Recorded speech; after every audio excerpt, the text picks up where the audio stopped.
Hello, everyone. My name is John Murphy. I'd like to welcome you to another edition of Eastern Connecticut Arts Review. This is a weekly report on the arts in northeastern Connecticut for Tolland, Windham, and New London counties. I'm pleased to share good news today about an expansion of our distribution of the program to increase exposure and outreach for my guests and increase communication and information sharing for our large and growing arts community. These programs air live here every Wednesday at 5:30 at WILI AM and FM. They're also rebroadcast on my other radio program at WECS Radio at Eastern Connecticut State University here in town, so we give extra exposure to these conversations. They're also recorded on video for YouTube, and the station is helping to set up a separate YouTube channel for a few of their local shows, including Let's Talk About It and also the Republic Forum. So we're trying to connect radio with YouTube, and also we're tying in these programs, especially mine, to Neighbors, a wonderful local newspaper. So we're trying to use our local media in new ways to get all these stories out more often. Our program this week is going to be in two parts. We're going to start with the conversation with Richard Wright. He's an artist, he's an illustrator, and he's also part of the Coventry Arts Guild. He's here today to talk about their first event of the new year this weekend. And then for the bulk of the show, I'm very happy to have Bruce John back in the house to talk about the Shaboo 50th, and most of all, his own Bread Box series with Teresa coming up for this season to help benefit the Covenant Soup Kitchen. So Richard, right away, thanks for being here again. It's good to see you back. How is your summer winding down? And I know the Guild's been very busy behind the scenes now. That's exactly Please, true. It's right exactly true. We've been working ever since the COVID threatened to ease. We've been trying to cautiously plan a program for the coming year. Right. We've had to cancel 18 months worth of programming, but we're back. The steering committee has been working hard, and we planned an open house for this Sunday, September 12th, from 1 to 4 p.m. Our favorite haunt is a place called Millbrook Place in Coventry at 1267 Main Street, and it's across the parking lot, across Main Street from Bidwell Tavern, location that everybody knows, Bidwell Tavern. So we're going to entertain, we're going to show some work from our artists and friends, drum up some membership. We have a membership show coming up within the next 30 or 40 days. So we're trying to cautiously get back into the swing of things. So we've been doing a lot of planning. We put up a brand new David Hayes sculpture in the village this afternoon. My hands are still dirty from handling steel. It's exciting. And then I can put this to rest a little bit and get back in the studio. Big plans. Yeah, I know you've got your own work going with photography as well. So I certainly wish you well for the season ahead. I know you're also participating in the open studios that happen. That's coming up later in the season. That's another great story. It's a great story. We're a group event, a group location for the Artist Open Studios. We have 3 of our members who are going to hold forth in the same venue, Millbrook Place in Coventry. So to follow up on these stories, they have a Facebook page. If you go to Coventry Arts Guild, inside Facebook, you can connect to all their events, everything they're doing, find out about their meetings. And also the website, coventryartsguild.org, is another way to connect to their things. Now, as the board, how is the board doing in its process? You've been working for many, many months. Is there 1 or 2 things that you're going to be really working on in a big way for the new year? We're looking to build membership and to get some excitement. We have a great sense of community. We have a great relationship with the town of Coventry. They share facilities with us and really see us as their cultural arm. We have just wonderful support. Right. We had Parks and Rec gives us facilities. Department of Public Works was out there lifting steel with us today. It's still behind the scenes, but we're building a solid ground to see this pandemic behind us and get back to the social part of being an artist and showing our work, and we're excited. Well, everybody on the show who's doing anything with the arts is going through the same process of coming out of it, moving ahead in a safe way. Certainly, we all need to be safer, but the idea of moving forward and not letting the last year and a half continue to be an obstacle. It's not just money. It's kind of an obstacle in your own head sometimes. Yeah, for sure. All right. Well, I wish you great weather this Sunday again. That's September 12th from 1 to 4 in Coventry. And I look forward to having you back later in the fall. Very good. I'd love to be here. Okay. Thank you, John. Well, Bruce, happy to have you back in the house. Congratulations on a wonderful day for the Shaboo 50th in August, a historic day. I know we're here to talk about the Bread Box Folk, but I was there that day. Do you have any thoughts to share looking back on it? Not just for people who were here to share the history when Shibu University was open, but what does it mean for people today, right now, who don't know the history, but they can still feel it in town? Well, we feel David Foster and I have discussed our legacy. And, of course, it's going to be about all the great music and musicians and famous bands that we brought to the Mansfield-Willimantic area. That's right. For 10 years. But as we continue on throughout the years, our legacy, and even we had started back then, was to be involved in the community. Right. And was to fight for social justice and to always try to end poverty. We did a lot of canned food drives back in the 70s. We had a lot of events that were meant to help the community. We were we were a bunch of old hippies, and we cared about the world. We still do care about the world. That was part of the ethic. Yeah, and we care about our neighbors. So the Shibu concert meant so much to us. To bring back all of our old friends. The guys from the Founders, they were the original Room Full of Blues.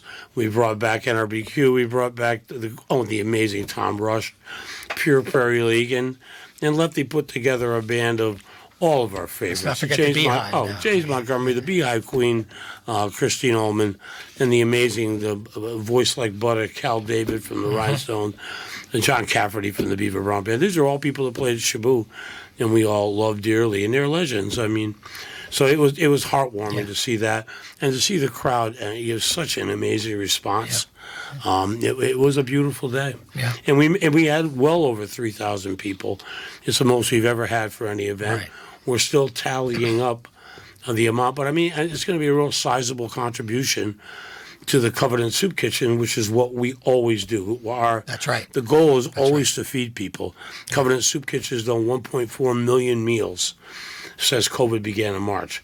It's not. I can't even fathom that in my head. I can't wrap my head around. It's an amazing number. It is, and they do it every day tirelessly. So, I mean, we're here to talk about our bread box, which we've been doing for a long time. So we are all an arm of Covenant Soup Kitchen. The actual charity, the 501c3. So it's cool that Shibu is part of that. I mean, that to me, the Shibu stage is going to be there for many, many years. You bet. Part of our legacy. It is. But when people think back, hey, those guys, they raise a lot of money to end food insecurity in our region. And that touches me in the heart. That means as much, if not more, to me. Yeah. Yeah. Well, that's what's also connecting the people that go to the events who feel that connection too. They feel it exactly. I did all the announcements, John. Yeah. And I humped it big time. the soup kitchen part. You did. People felt good about being there. They felt good about throwing their $25 in. Yeah. And it's the same with the bread box. When people are there, you can cut the love with a knife. They're having a good time, yes. And it's a great. It's almost like a trick. You trick people into being so benevolent, and they're having such a great time. But deep down, they feel good about themselves because they know they're helping a very worthy cause. The other thing is that you scale it to the affordability for a lot of people. Times are still difficult for a lot of folks, but $25 for that whole afternoon and evening is an unbelievable offer. But when you add it all up, you're feeding people. We used to charge $3 for Bonnie Raitt at Shibu, so we've been doing this a long time. I've seen the tickets, yeah, I know. But that tradition lives on, and the other thing that Bruce is here is to talk about the season ahead. You can follow it all online. And you want to give a preview of how things Certainly, are? Certainly, yeah. And I didn't know that we were going to be on a YouTube channel because my face for radio, I don't know. I mean, I just came from a gig, so I have a nice shirt on. Anyway, the Bread Box is a musical theater, a folk theater, if you will, that my wife Teresa and I started back in 2009. We went to the board. They had just bought the sanctuary of St. Paul's. It's an amazing facility. The acoustics are just gorgeous. The sanctuary is beautiful. Yeah, the sanctuary there. And it wasn't in great shape. So throughout the years, we developed it into a real theater. We have a stage and a curtain and lights. We've got a lot of help from Jim Romanow's family. We've got a lot of help from the Foster Foundation and Greg Zlotnick's construction. We have a lot of people pitched in, helped us build this up to what we have now. And we use that theater about 6 times in the fall and 6 times in the spring on Sundays to do a folk programs, and we raise money. We've raised, and so we just finished our 12th year. We've raised $235,000 direct donations to Covenant Soup Kitchen. I never foresaw that ever going to be at that level. $250,000. Yeah, and then we also do. We do a little artist showcase the third Wednesday of every month in the fall and the spring. We're going to start that up on October 20th. Okay. And we feature regional, local artists that I handpick. It's not an open mic. I handpick them. And they're singer-songwriters, most of them. And we have them of all ages. We have teenagers to guys in their late 80s who used to play at Hootenannies when I was a kid. I remember them. Sure. And so we do all of that. And that's part of our program. Our fall program this year is kind of a thank you from me to the folk singers. When we were closed with COVID, my dear friend Caroline Brzezinski from Seat of Our Pants started an online third Wednesday artist showcase. From November through May we did it. And usually we would have, again, local musicians who aren't headliners or anything. Right. All of our headliners stepped up. And I rewarded them with gigs this spring. And I just got to give you some. Kerry Powers, Atwater Donnelly, Sally Rogers, Claudia Schmidt, Howie Burston, Lara Herskovitz, Seat of Our Pants, Hugh Blumenfeld, Mark Mandeville and Rayanne Richards, and Amy Gallatin from the Hot Flashes. They all did a free set. Yeah.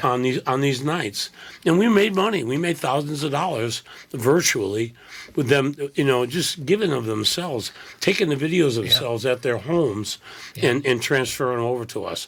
So I'd like to read, if you don't mind, what my what our schedule is.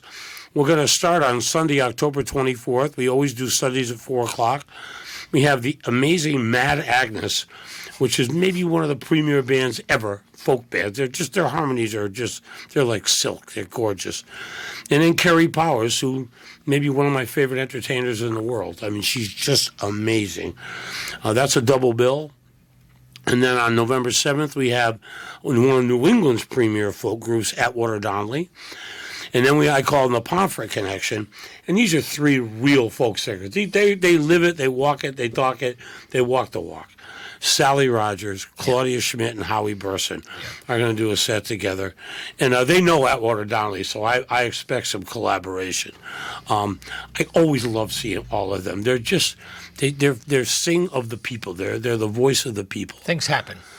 We also have one of our I think some of them I think Sally was a former state troubadour. And Lara Herskovitz is coming on November 21st.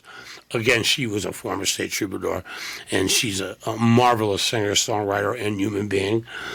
And with her on the double bill is Seat of Our Pants, which is one of our newer groups in the last 10 years. They've grown up actually inside of the bread box, and they're a great band. They're just, and they've been setting records all over the state. They play there in such the demand all over the state. Seat of Our Pants, Soup, we call them. December 5th, we call him Willimantic troubadour, but he was also a state troubadour.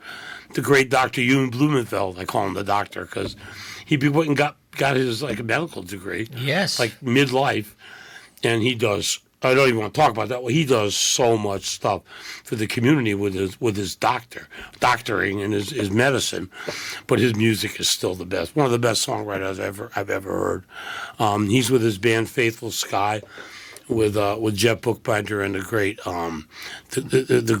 Jim Mursick on the guitar, my old teacher, the master, and playing on a double bill with them.